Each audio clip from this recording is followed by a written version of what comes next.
저 선수 어디로 달려가는 거죠? 최근 월드컵에 이어서 리그에서도 맹활약 중인 이강인 선수가 부상으로 이어질 수 있는 위협적인 태클을 당했습니다. 동양에서 온 작고 어린 선수가 너무 잘하니 눈에 거슬렸던 상대팀 선수의 더티플레이. 그러나 잠시 후 이강인 선수가 벌떡 일어나 자신보다 한참 큰 상대 선수에게 벌인 돌발 행동에 지켜보던 관중들이 화들짝 놀랐다는데요.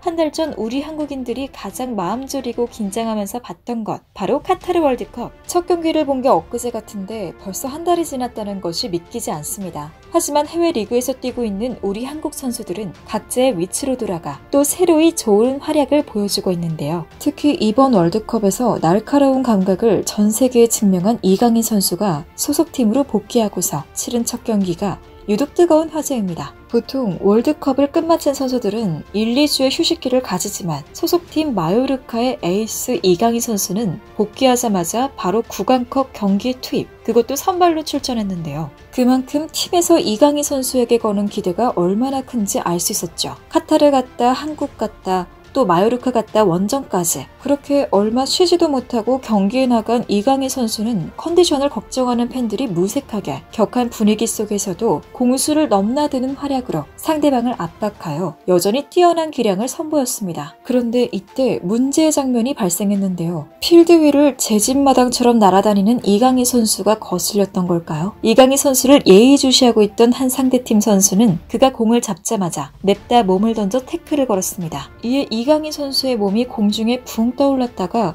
바닥을 나뒹굴 정도로 위험한 순간이 실시간 중계 카메라에 그대로 담겼죠. 누가 봐도 부상을 노린, 최소한 기라도 꺾어 놓으려는 의도가 뻔히 보이는 몸빵이었습니다. 상대팀 선수도 이쯤 되면 좀 위축됐겠지 싶었을 텐데요. 그러나 놀랍게도 다음 순간 이강인 선수는 아무도 예상치 못한 행동을 보였습니다. 넘어지자마자 벌떡 일어나서 자신에게 태클을 건 선수를 지그시 쳐다보더니 그의 발치에 공이 다가가는 걸 캐치하고는 바로 뛰쳐나가 반격을 날려버린 것입니다. 자신이 당한 것을 그대로 대갚아준 이강인 선수에게 발라당 넘어져버린 상대팀 선수는 맥을 못 추는 모습이었죠. 그렇다고 한참 못 일어날 정도는 아니었는데 이강인 선수와 달리 상대팀 선수는 구차하게 할리우드 액션을 시전했는데요. 그러거나 말거나 주심은 이강인 선수에게 카드를 꺼내기는커녕 상대팀 선수를 향해 오버하지 말고 그냥 일어나기나 하라고 손짓했습니다. 이렇듯 거의 풀타임으로 경기를 소화하는 내내 동양에서 온 작고 어린 한국 선수라고 집중적으로 마킹하는 선수들의 기선제압에도 동요 하나 없이 팀의 승전 분위기를 이끈 이강인 선수.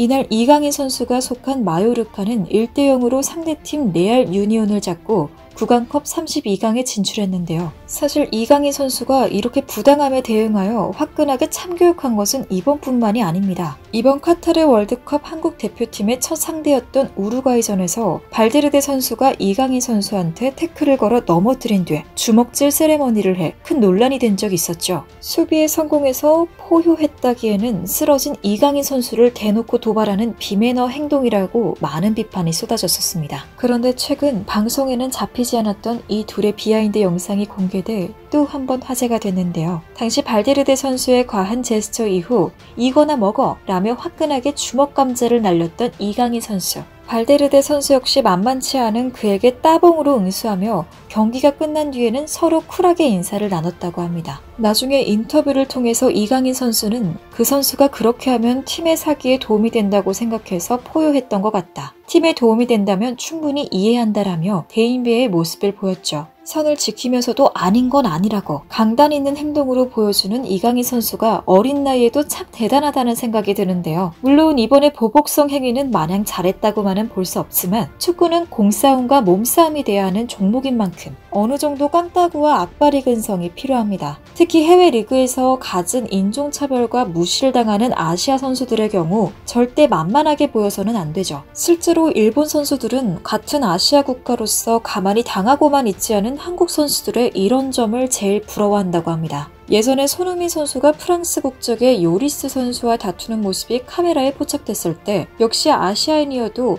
월드클래스 정도 되니까 대등하게 싸우고 자기 주장을 하는구나. 이런 건 일본인이 못하는 부분이니까 본받았으면 좋겠다. 손흥민은 역시 대단해. 일본 선수 중에 이렇게 싸우면서 자신을 드러낼 수 있는 선수는 없어 라며 좋은 의미로 충격을 받았다고 하네요. 서양인들에게 알 수 없는 열등감이 내재되어 있는 일본인들에게는 동양인 선수가 저렇게 유럽 선수와 대등하게 싸우는 장면은 본 적도 없고 진심으로 부럽다고 말합니다. 그렇다고 우리 선수들이 인성이 부족한 것도 아니죠. 얼마 전 발레시아 정 감독의 충격적인 폭로로 오히려 이강인 선수의 인성이 더욱 빛나기도 했습니다. 지금의 소속팀 마요르카로 오기 전 10살 때부터 발렌시아에서 자란 만큼 발렌시아의 최대 유망주였던 이강인 선수. 하지만 충분한 이유도 없이 툭하면 출전 기회를 받지 못했고 온갖 차별 대우를 받았습니다. 그러면서 이적도 못하게 막아놓고 어느 날 갑자기 이강인 선수를 내보내라고 감독을 압박했다는데요. 많은 시간이 지나서야 입을 연 발레시아 정 감독 보르달라스는 이강인은 유스 시절 골든볼 수상자일 만큼 훌륭한 선수라고 강조했지만 구단은 이강인을 막무가내로 내쫓았다. 도대체 왜 그랬는지 지금도 모르겠다라고 밝혔죠. 어린 나이에 부당하게 방출되어 상처받고 자신감이 떨어졌을 법도 한데 오히려 마요르카로 간 뒤 주전 자리를 꿰차며 더 잘 풀린 이강인 선수. 하위권을 전전하던 마요르카는 그의 활약 덕분에 올 시즌 중위권까지 치고 올라왔으며 구단에서는 그를 리킹인이라는 별명으로 부른 만큼 핵심 선수로 인정하고 있는데요. 마요르카 선수로서 발렌시아를 상대팀으로 만났을 때 이강인 선수는 결승골을 넣은 뒤에도 골 세레머니를 자중하는 신사다운 모습을 보였습니다. 발렌시아가 자신에게 저지른 만행에도 불구하고 오랜 세월 몸담았었던 구단인 만큼 미안하다는 제스처를 보이며 최대한의 예의를 지키는 그의 모습에 관중들 역시 박수를 보낼 수밖에 없었죠. 이처럼 따뜻한 마음을 지닌 이강인 선수지만 경기장에서만큼은 아무도 건들지 못하게 터프한 모습을 보여주고 있는데요. 그래서 더욱 팬들의 사랑과 구단의 기대를 한몸에 받고 있는 것 아닌가 싶습니다. 대한민국의 자랑 손흥민 선수의 뒤를 이어 한국 축구의 미래라고 할 수 있는 우리 이강인 선수의 맹활약을 앞으로도 기대해보며 지금까지 얼큰한 뉴스였습니다. 감사합니다.